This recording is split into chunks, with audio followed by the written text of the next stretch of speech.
Pierre Ngolo, bonjour. Bonjour, monsieur. Pourquoi voulez-vous changer la Constitution afin que le président Sassou Nguesso puisse solliciter un troisième mandat l'année prochaine? Je dis le problème n'est pas le problème de Denis Sassou Nguesso. Le problème, c'est le problème de la démocratie congolaise qu'il faut consolider. Et ceci appelle un changement de constitution. Malheureusement, tous ceux qui réagissent ne posent le problème que par rapport à Denis Sassou Nguesso. Mais on le redoute tant, parce qu'il est le meilleur de tous. Mais être meilleur n'est pas une faute.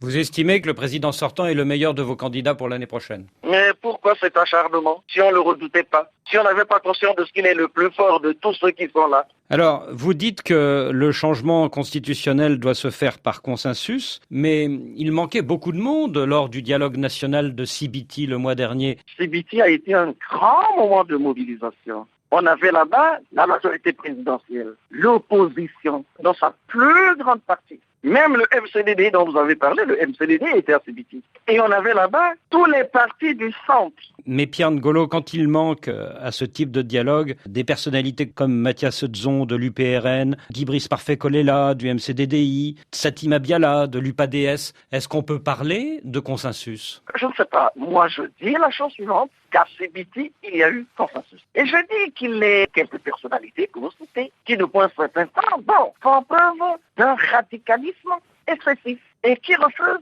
toute offre de dialogue. Et c'est pas eux l'essentiel de la classe politique congolaise. C'est pas eux. Vous parlez de M. Jean Mathias, qui est un frère, que je connais bien, que je respecte. Bon, je sais la dimension que vous lui donnez. Mais sur place, quelle est sa dimension réelle? Et on peut comme ça multiplier les exemples. Pierre Ngolo, il y a même des ministres comme Guy Brice Parfait-Kolela qui sont hostiles à ce changement de constitution, ce qui veut dire qu'au sein du gouvernement, il n'y a même pas de consensus aujourd'hui. Écoutez, c'est tout à fait normal qu'il y ait divergence d'opinion. Mais le plus important n'est pas cela. Le plus important, c'est quelle est la tendance majoritaire. Si c'est un deux membres du gouvernement qui disent non, est-ce pour autant qu'on peut dire qu'il n'y a pas consensus? Mais comment pouvez-vous parler de consensus dans le pays s'il n'y a même pas de consensus dans le gouvernement? Mais est-ce que consensus veut dire unanimité absolue? Je ne pense pas.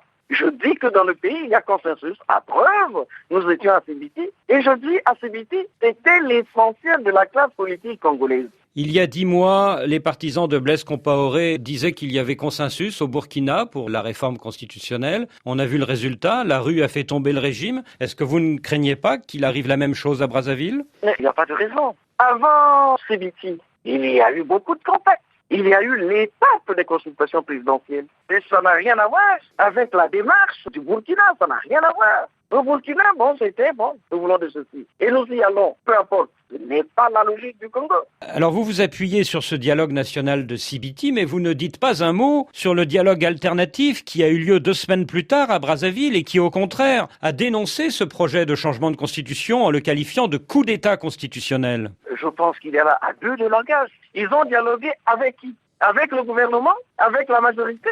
Quels étaient les contradicteurs? Il s'agit là de l'opposition radicale. Ils se retrouvent entre eux, c'est un véritable monologue. Dans ce dialogue alternatif de Brazzaville, il y avait tout de même un ministre en exercice, Parfait-Kolela, un ancien ministre de la Défense, Bouao, et un de vos camarades du PCT, Okombi Salissa. Mais tout ce que vous citez là, ce sont ceux qui disent non au changement de la Constitution. Vous n'avez personne investi par le Parti congolais du travail qui était là-bas. Nous étions en bureau politique du Parti congolais du travail. C'est la question. Le camarade que vous citez, le camarade Charles Bravo, était le seul en bureau politique à avoir une opinion contraire. Que répondez-vous à ceux qui disent que la constitution actuelle, la constitution de 2002, a amené la paix au Congo et qu'en voulant changer de constitution, on va amener une crise là où il n'y en a pas? Mais la constitution du 20 janvier a amené la paix au Congo parce que jusque-là, on a la tête de la République, Denis Sassou Nguesso. Que répondez-vous à Barack Obama quand il dit « La démocratie est en danger quand les dirigeants refusent de quitter le pouvoir à l'issue de leur mandat ». Bien, mais c'est une position de principe. Mais il n'y a pas de démocratie sans peuple. Les dirigeants le sont du fait de la volonté du peuple. Donc, quand Barack Obama dit « Personne ne devrait être président à vie », vous n'êtes pas d'accord avec lui? Mais est-ce que la présidence a vie, c'est une simple volonté du dirigeant? Si d'aventure un peuple pense que le dirigeant qu'il a, c'est celui qui mérite pour l'instant, il n'y a personne pour dénier au peuple ce droit et cette prérogative. Mais quand Blaise Compaoré voulait modifier la Constitution pour rester au pouvoir, il disait lui aussi qu'il ne faisait que suivre la volonté du peuple. Mais je vous ai dit que c'est deux cas différents. le parallélisme que vous faites entre le Burkina et le Congo procède de la non prise en compte de ce qu'il y a une vingtaine d'années, le Congo a vécu avec douleur. Vous pensez à la guerre civile de 1997? Il faut faire que demain, le Congo ne revive pas ce qu'il a déjà vécu et qui reste gravé dans la mémoire des Congolais. Pierre Ngolo, merci.